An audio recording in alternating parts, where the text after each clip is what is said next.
2026 से भारत के tax system में एक हिस्टोरिक चेंज आने वाला है। इनकम टैक्स एक्ट 1961 जो पिछले 60 साल से चल रहा था वो अपने नए और मॉडर्न वर्जन के साथ यहाँ पर रिप्लेस होने वाला है। इस चेंज का रीजन बहुत ही सिंपल है, क्योंकि पुराना वाला जो सिस्टम था वो काफी कॉम्प्लिकेटेड, लेंदी और आउटडेटेड हो चुका था। हर साल उसमें अमेंडमेंट्स किए जा रहे थे, जिसके चलते सेक्शंस बढ़ते जा रहे थे और एक आम टैक्स पेयर के लिए इन चीजों को समझना काफी मुश्किल हो चुका था। इस बिल की सबसे खास बात यह है कि अब टैक्स डिपार्टमेंट के पास होगा रियल टाइम डिजिटल एक्सेस आपके सभी की फाइनेंशियल्स का। इसका मतलब है कि आपके emails, bank account, trading account, social media और क्लाउड स्टोरेज एक्सेट्रा हर जगह पर टैक्स डिपार्टमेंट की नजर रहने वाली है। चाहे आपका transaction bank, mutual fund, stock market या फिर प्रॉपर्टी में ही क्यों ना हो, उस चीज का रिकॉर्ड तुरंत ही सिस्टम में अपडेट हो जाएगा। अब ये सिर्फ टैक्स कलेक्शन के लिए नहीं है, बल्कि black money control, fraud detection और ट्रांसपेरेंसी के लिए एक गेम चेंजर साबित होगा। तो ऐसे में जो लोग सोशल मीडिया पर बड़ी बड़ी गाड़ियां या फिर अपनी अर्निंग्स का शो ऑफ करते हैं, उन्हें यहाँ पर सावधान होने की जरूरत है, क्योंकि अगर इनकम टैक्स डिपार्टमेंट को थोड़ी सी भी गड़बड़ लगी तो तुरंत उस चीज की जांच की जाएगी। नए टैक्स बिल को लाने के पीछे गवर्नमेंट का एम यही था कि उन्हें चीजों को सिंप्लीफाई करना है, ट्रांसपेरेंसी को बढ़ाना है, जिससे कि हमारा जो पूरा सिस्टम है ये डिजिटल फ्रेंडली हो जाए, ताकि पेपर वर्क रिड्यूस हो जाए, जिससे डिस्प्यूट्स भी कम होंगे और कंप्लायंस इजी हो जाएगा। आज की वीडियो में हम स्टेप बाय स्टेप समझेंगे कि नए इनकम टैक्स रूल्स 2026 क्या हैं, कैसे ये काम करेंगे और आपकी फाइनेंशियल प्लानिंग पर इसका क्या असर हो सकता है। और सबसे इंपॉर्टेंट पॉइंट ये रहेगा कि एक मिडिल क्लास को किस तरीके से डायरेक्ट बेनिफिट्स इस बिल से मिल सकते हैं, वो भी हम यहाँ पर डिस्कस करेंगे। बहुत ही इंपॉर्टेंट वीडियो होने वाला है, इसलिए मैं आपसे कहूँगी कि बिना स्किप करे अंत तक देखिएगा, ताकि कोई भी इंपॉर्टेंट पॉइंट आप मिस आउट ना कर दें। और मेरे चैनल के साथ नए जुड़े हैं तो प्लीज़ सब्सक्राइब करते टाइम बेल आइकन हिट करना ना भूलें, ताकि आगे आने वाले इंपॉर्टेंट वीडियोज़ की टाइमली नोटिफिकेशन आपको मिलती रहे। और वीडियो अगर आपको जानकारी से भरपूर लगे तो प्लीज साथ साथ में जितना हो सके लाइक और शेयर करते जाइएगा। तो चलिए स्टार्ट करते हैं। सबसे पहले हम देख लेते हैं कि क्या क्या चेंजेस यहाँ पर किए गए हैं। पुराना जो इनकम टैक्स बिल था 1961 का, उससे कंपैरेटिवली ये जो नया बिल आया है इनकम टैक्स बिल 2025, इसमें बहुत सारी अमेंडमेंट्स की गई हैं, बहुत से स्ट्रक्चरल चेंजेस किए गए हैं। जो सेक्शंस हैं उन्हें घटा दिया गया है। पहले 819 सेक्शंस देखने को मिल जाते थे, जिसको कम करके अभी 536 कर दिया गया है। चैप्टर्स को 47 से रिड्यूस करके 23 कर दिया है विद 16 स्केड्यूल्स। ओवरऑल अगर बात की जाए कि इसके पीछे के कारण क्या हैं, तो 3 मेजर कारण यहाँ पर देखने को मिलते हैं। अब जो पुराना टैक्स बिल था उसमें काफ़ी सारे अमेंडमेंट्स लगातार हर साल हो रहे थे, उसका स्ट्रक्चर जिस वजह से काफ़ी कॉम्प्लेक्स हो चुका था। फ्रेमवर्क बहुत ही पुराना था, हर सेक्शन में क्लॉज, प्रोविजंस और एक्सेप्शंस ऐड होते चले आ रहे थे इतने सालों से, जिस वजह से एक आम टैक्स पेयर कंफ्यूजन में था और उसको इस बिल को समझने में बहुत मुश्किल आ रही थी। सेकेंड रीजन इज कि जो डिजिटल इकोनॉमी में बूम देखा जा रहा है, उसके चलते ट्रांजैक्शंस काफ़ी ज़्यादा इंस्टेंट हो चुके हैं, लेकिन जो पुराना टैक्स बिल था वो इन चेंजेस को उतनी तेजी से अडेप्ट नहीं कर पा रहा था। इसीलिए सरकार का मानना था कि एक ऐसा सिस्टम होना चाहिए जो ज़्यादा ट्रांसपेरेंट हो, जिसमें पेपर वर्क कम हो और वो ग्लोबली कॉम्पिटिटिव भी हो। तीसरा कारण है डिस्प्यूट रिडक्शन, क्योंकि हर साल लाखों केस पेंडिंग पड़े रहते थे कोर्ट में। तो सिंपल लॉज का ये मतलब है कि हम इंटरप्रिटेशन डिस्प्यूट्स को भी कम करने में सक्सेसफुल हो पाएंगे। इन 3 मेजर कारणों की वजह से सरकार ये नया इनकम टैक्स एक्ट लेकर आई है, जिसे पार्लियामेंट के दोनों ही हाउसेस में मंजूरी मिल चुकी है, लोकसभा और राज्यसभा में, और अब यहाँ पर इंतजार रहेगा प्रेसिडेंट की मंजूरी का। आगे अब हम जान लेते हैं कि क्या क्या मेजर चेंजेस यहाँ पर इस नए बिल में देखने को मिले हैं एज कम्पेयर टू पुराना वाला।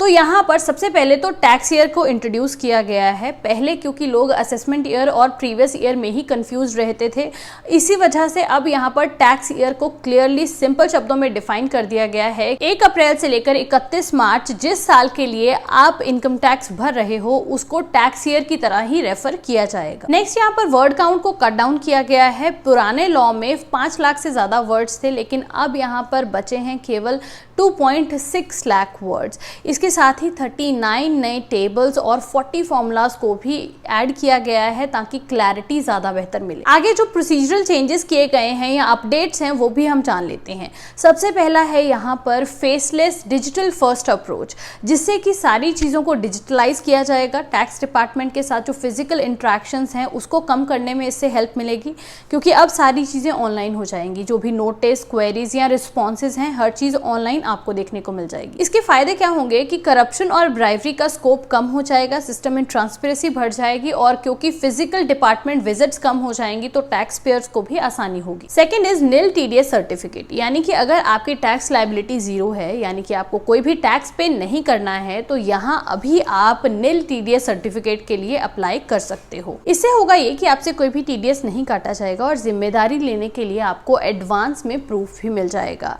और कोई भी अननेसेसरी डिडक्शंस के बिना पे आउट्स भी हो जाएंगे। थर्ड पॉइंट इज कि यहाँ पर अगर आपसे आईटीआर फाइल करने में देरी हो गई या डेडलाइन मिस हो गई तो भी कोई दिक्कत नहीं होगी। जो रिफंड्स होंगे उसमें आपको कोई भी पेनल्टी नहीं भरनी पड़ेगी, क्योंकि यहाँ पर सरकार भी टैक्स पेयर्स की हेल्प करना चाहती है। तो इससे ओवरऑल सिस्टम में एक फ्लेक्सिबिलिटी देखने को मिल जाएगी। नेक्स्ट जो चेंज किया गया है वो ये है कि टैक्स डिपार्टमेंट अब कोई भी एक्शन लेने से पहले आपको एक वार्निंग डेफिनेटली देगा। पूरा प्रोसीजर क्लियर हो जाएगा।